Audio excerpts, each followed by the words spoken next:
I recently decided to cancel 2 subscriptions, but when I went to cancel, I found out that I would immediately lose access upon cancellation.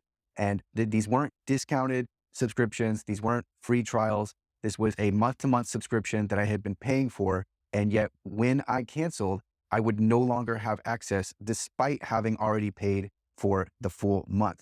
And so these subscriptions were for Bubble, which allows you to create applications without code knowledge, and for Sweetgreen's Sweetpass, which is basically like a rewards program that you buy into.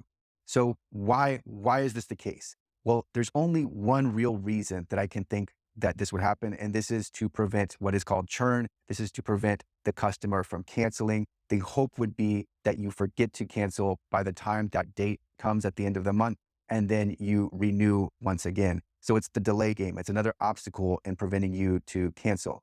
And so one justification may be that this is done to reduce costs of resources, lower server capacity, customer support demands, etc.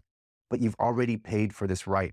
And so I really do think that absent extenuating circumstances, so perhaps security reasons or for some other reason where the early cancellation is justified, this should be a breach of contract, and that you should not be able to disclaim this in the terms and conditions in the fine print. This is something that you must let the customer know ahead of time because you've paid for that full subscription, and you should not be penalized because you choose to exercise your right to cancel. So I think this is horrible behavior on the part of the companies. And again, it happened to me with Bubble and Sweetgreen, and it's happened to me prior, but it usually is the exception that this is the case. Most companies are reasonable and they provide access to the end of the billing cycle as long as you've paid in advance. So, but this has happened to me, and I know it is a problem in other circumstances. And I do think that this should be a breach of contract.